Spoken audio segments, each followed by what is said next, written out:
તો બેંગ્લોરમાં યોજાનાર એરો ઇન્ડિયા 2023નું અત્યારે પ્રધાનમંત્રી નરેન્દ્ર મોદી ઉદ્ઘાટન કરવા માટે પહોંચ્યા છે। 80 થી વધારે દેશ ભાગ લઈ રહ્યા છે। Behind the Daksh, you can now see the advanced light helicopters Mark IV of the Indian Army, known as the Rudra.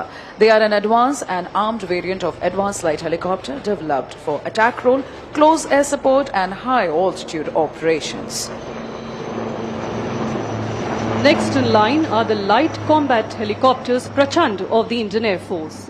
This indigenous helicopter has been designed to operate at very high altitudes.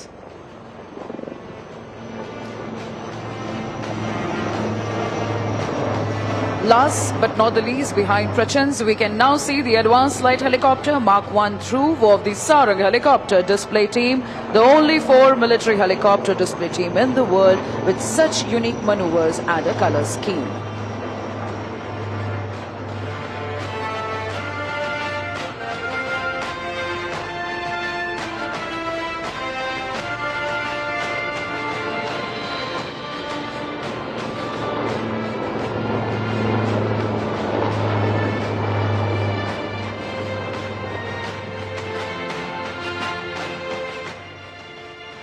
Next formation will be the Gurukul formation. In the lead, we will have the light combat aircraft flown by the Chief of the Air Staff, Air Chief Marshal V.R. Chaudhary, PVSM, AVSM, VM, ADC, along with Group Captain Prashant. The Air Chief being part of the Gurukul is only appropriate as he has been an instructor par excellence in the IAF, much like Guru Dronacharya.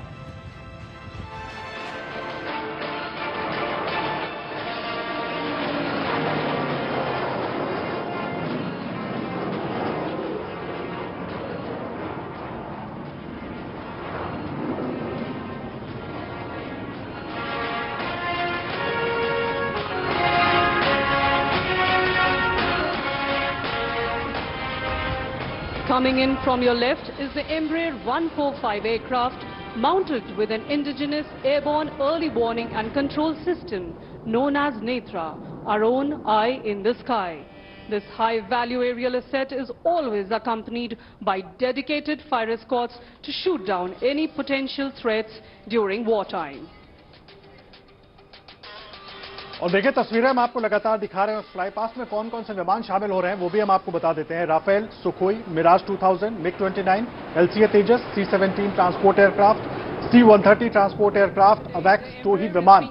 LCA तेजस पर पूरी दुनिया की नजर लगी है क्योंकि भारत ने जिस तरीके से उसका डेवलपमेंट किया है और अभी और डेवलपमेंट करने की कोशिश की जा रही है और जिस तरह से उसकी टेक्नोलॉजी में बदलाव किया गया है वो बहुत महत्वपूर्ण हो जाता है और उसके जरिए भी भारत पूरी दुनिया को भारत के आत्मनिर्भर होने का दम दिखाना चाहता है और साथ ही साथ संदेश ये भी ये मेक फॉर द वर्ल्ड भी है, यानी दुनिया के दूसरे देशों के लिए भी है और ये कोशिश लगातार भारत की तरफ से जारी है। चाहे डिफेंस के किसी भी सेक्टर से जुड़े हुए टेक्नोलॉजिकल एडवांसमेंट हो, उस ओर भारत लगातार अपने कदम बढ़ा रहा है और वायु क्षेत्र में भी भारत अब पीछे नहीं है। मेक इन इंडिया की पूरी ताकत दिखाने की कोशिश भारत की एरो इंडिया शो के जरिए।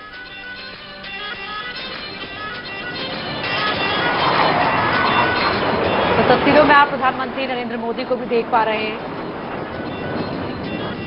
और ये हिंद के वायुवीरों का परचम यहां पर देखने को मिल रहा है। इसके अलावा इससे पहले अगर बात करें तो एयर शो में हिंदुस्तान एरोनॉटिक्स लिमिटेड 15 हेलीकॉप्टर की फॉर्मेशन फ्लाइट और अगली पीढ़ी के scale model supersonic trainer jet का प्रदर्शन भी होगा। इसके अलावा कंपनी एलसीए के 2 सीटों वाले वेरिएंट, पॉक आई और HT-40 एयरक्राफ्ट का भी प्रदर्शन करेगी। इसमें 5वीं पीढ़ी के fighter jet Sukhoi, light tactical fighter aircraft और आधुनिक ड्रोन्स भी शामिल हैं। प्रधानमंत्री यहां पर हाथ मिलाकर अभिवादन करते हुए। और देखिए इस एरो शो में कई दूसरे देश भागीदार हैं। अहम देश कौन कौन से वो आपको बता देते हैं। रूस, अमेरिका, स्वीडन, फ्रांस, इजराइल और उसके अलावा इन देशों की ओर से भी एरो शो में अपनी अपनी शक्तियों का प्रदर्शन किया जाएगा। रूस की तरफ से फिफ्थ जेन सुखोई 30 फाइटर प्लेन होगा, checkmate fighter jet, Orlan 30 drone भी होगा, एंटी ड्रोन सिस्टम और 200 से ज्यादा रक्षा क्षेत्र से जुड़े हथियार होंगे। अमेरिका इस एरो शो में F-21 fighter jet, F-18 fighter jet, S-92 multi role helicopter MH-60R Romeo helicopter anti tank javelin का भी प्रदर्शन करने वाला है। स्वीडन की बात करें, Griffin E fighter jet, Griffin F fighter jet का प्रदर्शन स्वीडन की तरफ से किया जाएगा। बहुत अहम हो जाता है क्योंकि दुनिया के सभी देश जो भी वायुसेना के क्षेत्र में टेक्नोलॉजिकल एडवांसमेंट उन्होंने की है उसका प्रदर्शन करेंगे और भारत की कोशिश इस मौके पर अपना दम दिखाने की, आत्मनिर्भर भारत का दम दिखाने की, और पूरी दुनिया लगातार भारत की ओर देख रही है क्योंकि लगातार जिस तरह से आत्मनिर्भर भारत के तौर पर बहुत सारी चीजों का अलग अलग क्षेत्रों में डेवलपमेंट भारत ने करना शुरू किया है। रक्षा क्षेत्र बहुत अहम हो जाता है और इसमें भारत और बड़ी भागीदारी चाहता है। केवल आत्मनिर्भर भारत के लिए नहीं होना है बल्कि मेक फॉर द वर्ल्ड भी करना है और दुनिया तक पहुंचना है।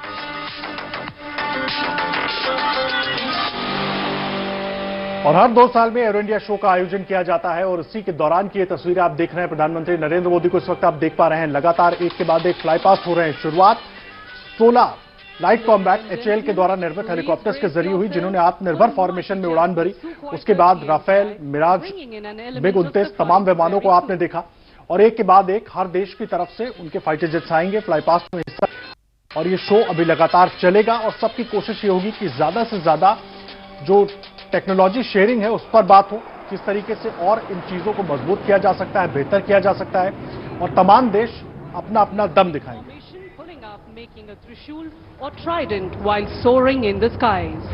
This formation displays the might of the Indian Air Force like a Trishul of Lord Shiva, the destroyer. Lo and behold, you now have a Trishul in the sky.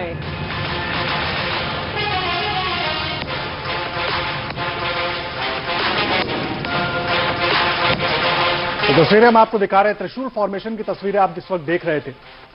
त्रिशूल formation का निर्माण किया गया आसमान में और तमाम लोग जो वहां पर मौजूद हैं इन फॉर्मेशंस को देखते हुए और विमानों से अलग अलग करतब, अलग अलग फॉर्मेशन दिखाए जा रहे हैं। साथ ही साथ उनकी खासियत से भी लोगों को परिचित करवाया जा रहा है और 1996 से इसकी शुरुआत हुई है।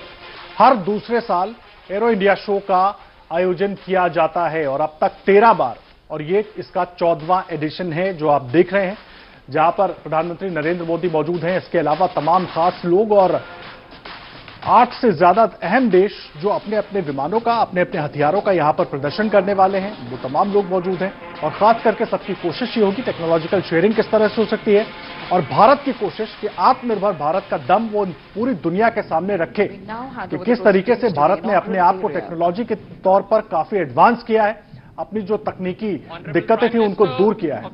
Shri Narendra Modi ji, honourable governor of Karnataka Shri Thawarchand Gehlot ji, honourable रक्षा मंत्री Shri Rajnath Singh ji, honourable chief minister of Karnataka Shri Basavaraj Bommai ji, honourable minister of civil aviation Shri Jyotiraj Scindia ji, honourable रक्षा राज्य मंत्री Shri Ajay Bhatt ji, distinguished dignitaries and guests, friends from the media, ladies and gentlemen, namaskara. तस्वीरें लगातार हम आपको दिखा रहे हैं और बेंगलुरु से ही हमारे साथ हमारे सहयोगी नीरज राजपूत भी जुड़ गए। सीधा उनका रुख कर लेते हैं। नीरज, कार्यक्रम की औपचारिक शुरुआत हो चुकी है, अभी तक जितने फॉर्मेशंस हमने देखे, आगे क्या कुछ और होने वाला है? पीएम मोदी वहां पर मौजूद हैं, क्या कुछ और खास चीजें रहने वाली, जरा दर्शकों को बताइए।